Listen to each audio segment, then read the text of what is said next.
왜 내 수국이 피지 않을까? 10가지로 한번 정리를 해봤습니다. 안녕하세요. 귀농계신 안피디입니다. 내 수국이 피지 않는 이유 10가지, 그 2부 영상입니다.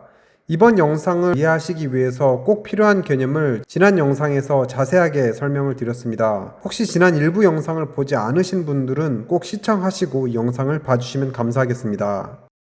다음 이유는 어떤 건가요? 세 번째 이유는 가지치기를 잘못했기 때문입니다. 수국이 이렇게 종류가 지금 다 다르잖아요. 네. 가지치기 방법도 사실 시기도 조금 달라요. 전년지 수국은 마크로필라 수국, 떡갈립 수국, 등수국, 산수국 등이 있고요. 이 전년지 수국들은 꽃이 졌을 때 바로 꽃대를 잘라줘야 내년 꽃을 안정적으로 준비할 시간을 확보할 수가 있습니다. 이게 번거로운 분들은 제가 최근에 소개해드렸던 렛츠댄스 시리즈 수국 같은 가지치기가 필요 없고 전년지, 당년지 구분 없이 모두 리블리밍이 되는 이런 수국을 구입해서 심으실 것을 추천드리겠습니다. 두 번째로 당년지 수국입니다.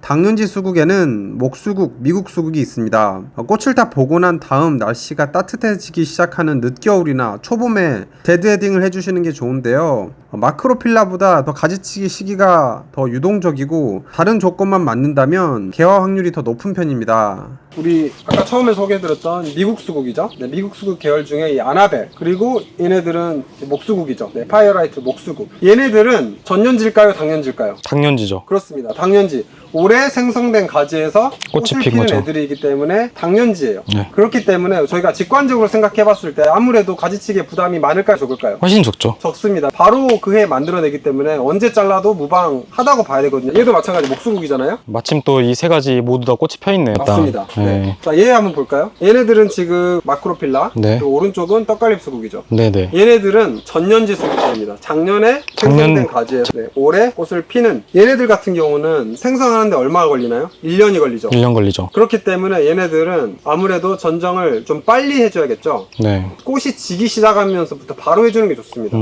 프랑스 수국인데요.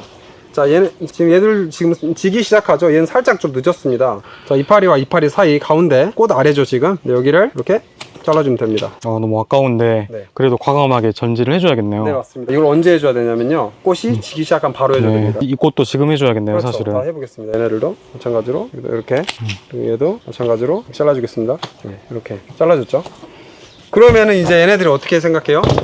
나를 죽이는구나 하면서 이제 벌어지기 시작하죠. 다시 이렇게 네. 벌어지면서 내년에는 여기서 2배로 피겠죠. 이제 시작이 된 겁니다. 꽃대를 만드는 작업이. 이 친구들은 여름철에 하면은 운이 좋으면 한 번 더 볼 수도 있겠죠. 그렇겠네요. 네. 특히나 요 아나벨 수국 같은 애들은 2번 볼 수 있다고 제가 옛날 영상에도 한번 보여드렸는데, 가을까지 보셔서 중부지방 같은 경우는 얘네들이 단풍이 들거든요. 그때까지 보시다가 이제 가을철에 다 끝나고 나면 이렇게 전지를 해주는. 네. 자, 네 번째는요, 그늘이 너무 좀 많은 경우입니다. 기본적으로 우리 특히 마크로필라 계열들 어디서 제일 잘 자랄까요? 사실 밝은 그늘에서 많이 자란다고 알고 있어요. 사실 반그늘이 너무 심해도 안 돼요. 적절한 그 햇빛 차광의 시간은 어느 정도 될까요? 네, 시간은 최소 4시간, 최대 6시간. 그 말은 즉슨 6시간 넘으면 안 된다는 거죠. 그러면은 4시간에서 6시간 정도 빛이 들어오면서 그 이후에는 이제 반음지로 되는 환경이 가장 좋겠네요. 그렇죠. 만약에 수국이 꽃을 안 핀다 하면은 일단 첫 번째로 의심해 보셔야 될 게, 그늘이 너무 많이 지진 않았나. 갑자기 피다가 안 피는 경우면은 분명히 빛의 이상이 있을 경우가 많습니다. 반그늘성이라는 걸 많이들 알고 계세요. 그래서 보통 어디다 많이 심으신지 아세요? 나무 아래쪽에 많이 심죠. 맞아요. 처음에는 괜찮다가도 나중에 또 수국이 안 피는 경우가 있어요. 나무가 이 가지들이 생성이 많이 되다 보니까 수국의 빛을 다 막아버리는 거예요. 그런 경우는 어떻게 해야 될까요? 나무를 전지를 해주거나 네. 아니면 다른 환경으로 좀 옮겨 심는 방법이 있을 것 맞습니다. 같아요. 네. 옮기는 시기는 언제가 좋나요? 네, 여름에 옮기면 될까요, 안 될까요? 안 좋을 것 같아요. 네. 여름에 옮기면은 애들이 쇼크가 올 수가 있어요. 그래서 절대 옮기시면 안 되고, 가을부터 겨울 사이 이때가 가장 좋은 시기다. 왜냐면 이제 동면을 준비하기 때문에 뿌리가 이제 멈추기 시작하거든요. 네, 그때가 가장 좋다. 5번째 이유는 어떤 건가요? 사실 그 반대의 경우거든요. 이번에는 직사광선을 너무 많이 받은 경우입니다. 빛이 너무 많아도 문제가 돼요. 이 수국들이 스트레스를 받기 시작해요. 내가 못 살겠다 싶은 거예요. 그래서 꽃을 안 피우고 그 에너지를 어디다가 밀죠? 얘네들이? 그 이파리에 밀 것 같습니다. 이파리로. 꽃은 그냥 스킵해버립니다. 과감하게. 요 아나벨 수국, 그 다음에 요 목수국 계열들은 하루 6시간 이상 직사광선을 맞아도 괜찮습니다. 근데 이 친구들은 어떻습니까? 6시간 이상 빛을 맞으면 아무래도 무리가 될 수가 있다. 그리고 이제 직사광선을 이 친구들이 많이 받고 있다, 그런 다른 증상들이 있어요. 만약에 얘네들이 이파리들이 갑자기 너무 떨군다든지, 갑자기 이파리가 이파리가 이렇게 타기 시작하던데, 타기 시작한다는 것은 뭘까요, 지금? 너무 지금 빛이 강한 곳에 놔둬서 맞습니다. 발생한 문제일 수 있겠네요. 지금 다이렉트로 빛을 맞아가지고 얘네들이 그런 증상이 나타나는 거예요. 그래서 이런 게 좀 보이기 시작한다면은 빛이 적은 곳으로 옮겨줘야 되고, 옮기는 것도 가을에 옮기시는 게 중요하다. 여섯 번째 이유는 어떤 건가요? 네, 여섯 번째는 너무 어린 수국을 심은 경우입니다. 사실 1년, 2년생들, 이런 좀 어린 모종들 같은 경우는 새로운 환경에 적응을 하면은 이제 뿌리 내리고, 그 다음에 요 이파리 키우고, 여기다가 에너지를 굉장히 많이 소진을 하게 되죠. 물이랑 양분을 꽃에다가 에너지를 주는 게 아니라 잎에다가 줄 수밖에 없는 상황이 됩니다. 지금 아기들한테 아기 나라고 할 수 없는 거잖아요. 얘네들이 좀 모종이 어린 친구다, 안 핀다고 너무 조급하게 생각하지 마시고, 한 이 친구한테 1년, 길게는 2년 시간을 여유있게 좀 보시고 평생 좀 즐기시면 좋지 않을까, 그렇게 생각을 해봅니다. 다음 일곱 번째 이유는 어떤 건가요? 일곱 번째는요, 땅에 질소 성분이 많을 때입니다. 질소가 많으면 어떤 현상이 발생하는 거죠? 일단은 벌써 질소라고 하니까 머리가 아프신 분들이 많이 계실 거예요. 제가 쉽게 설명을 해드릴게요. 식물이 사실 살아남기 위해서 좀 반드시 필요한 성분이라고 보시면 되거든요. 이 질소는 잎을 생성하고, 또 이제 기존 이 잎들을 이렇게 좀 지탱해주는 그런 역할을 하거든요. 잎이랑 덩치를 키우는 애들이다. 기본적으로 식물들이 질소가 많아질 경우에 꽃을 안 피우고 잎을 키우려고 합니다. 너무 완벽한 조건인데 꽃이 안 피운다 하면은 사실 요 질소 성분이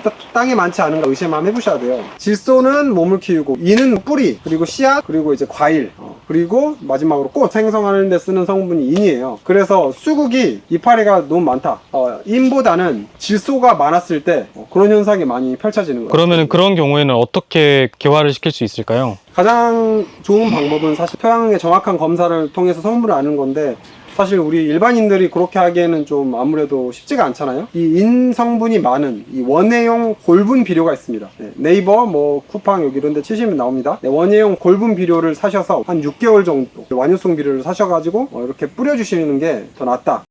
네, 이거는 제 돈으로 직접 구매한 비료입니다. 광고 아니고요. 질소 전량이 18%, 그리고 가용성 인산이 5%가 있죠. 아무래도 질소 함량이 더 높기 때문에 꽃을 키우는 역할보다는 식물의 몸을 키우는 역할을 할 수가 있겠죠. 그런데 이제 얘도 같은 회사 제품인데요. 딱 봐도 꽃 피우는데 조금 도움을 줄 것 같은 애들인데, 질소가 10%, 가용성 인산이 20%라고 돼 있네요. 그만큼 인성분이 많다는 거기 때문에 이렇게 인성분이 높은 비료를 사용하시면은 개화에 도움이 되실 수가 있습니다. 그럼 여덟 번째 이유는 어떤 건가요? 비닐하우스에서 꽃을 피우고 나온 수국입니다. 보통 이렇게 꽃핀 수국들은요, 특히나 이렇게 선물로 받으신 경우에는 비닐하우스에서 나옵니다. 비닐하우스랑 노지랑 환경이 어떻죠? 확연히 다르죠. 비닐하우스 같은 경우는 습이면 습, 온도면 온도, 광량이면 광량, 꽃을 피우기 위한 최적의 어떻게 보면 환경에서 나온 애들이란 말이에요. 그렇게 꽃을 보고 나서 갑자기 많은 환경이 바뀌는 거예요. 얘네들이 스트레스를 받는 거죠. 꽃보다는 잎에 에너지를 주는 거죠. 특히나 추위에 굉장히 약해지고요. 그 다음에 병해충, 이런 애들한테 저항성이 약해지는 그런 현상들이 발생합니다. 그래서 원예용 수국을 어디 선물을 받았다 그러면 대부분 최적의 환경, 이 비닐하우스에서 나온 애들의 확률이 높아요. 그런 애들은 아무래도 그 다음 해에는 꽃을 안 피울 확률이 높습니다. 그럼 아홉 번째 이유는 어떤 건가요? 잡초, 그리고 진딧물입니다. 잡초가 얼마나 영향을 주겠어 이렇게 생각하시는데, 이 수국 입장에서는 자기의 수분을 뺏어가죠. 양분을 뺏어가죠. 그리고 심지어 크면 나중에 어떻게 합니까? 그 광합성도 방해를 하기 때문에 스트레스를 굉장히 받습니다. 애초에 이런 일을 안 만드시는 게 좋겠죠. 그럼 어떻게 하면 될까요? 멀칭을 하면 되죠. 그렇습니다. 멀칭을 해서 이렇게 바크를 이렇게 좀 깔아주면 이런 일을 할 일이 없다. 네. 그리고 잡초가 자라더라도 뽑기가 훨씬 네. 쉽습니다. 이 잡초 같은 경우는 수국의 생존을 위협하진 않아요. 근데 진딧물은 수국의 생존을 위협할 수가 있습니다. 사실 이 진딧물 애들이 이 꽃을 직접 공격하진 않아요. 줄기라든지 아니면은 잎, 식물의 이 수액 자체를 빨아 먹어버리는 역할을 해요. 결국엔 얘네들 부러지면서 정말 좀 치명적인 영향을 줄 수가 있습니다. 자, 이제 마지막입니다. 마지막 10번째는요, 밖에서 이제 전원주택에 생활하시는 분들도 그래서 야생 고라니 피해로 하겠습니다. 야생 고라니요? 사실 수국이 꽃대를 늦가을 그리고 겨울 요 사이에 만들기 시작하는데, 이때는요 야생에 좀 먹을 게 없는 시즌이라고 하더라고요. 그래서 이런 새순들을 고라니들이 귀신처럼 와가지고 다 먹는데요, 그냥 먹고 가면 상관없는데 이파리까지 다 헤쳐놓고 간다고 하거든요. 초창기에 말씀드렸던 그런 마대자루, 그런 걸로 좀 씌워주시면 그래도 좀 그 피해가 덜하다고 하니까, 그래서 오늘 여기까지 여러분 수국이 피지 않는 이유 설명을 해드렸습니다. 당신의 수국이 피지 않는 이유. 첫 번째, 월동 실패. 자, 두 번째는 물 부족. 자, 세 번째는 가지치기 실패. 네 번째는 그늘이 너무 많이 진 경우. 다섯 번째는 직사광선에 노출이 된 경우. 여섯 번째는 수국이 너무 어린 경우. 일곱 번째는 질소가 너무 많은 경우. 여덟 번째는 이제 비닐하우스에서 나온 수국. 그리고 아홉 번째는 잡초, 진딧물. 그리고 마지막으로는 야생동물 피해, 특히 고라니.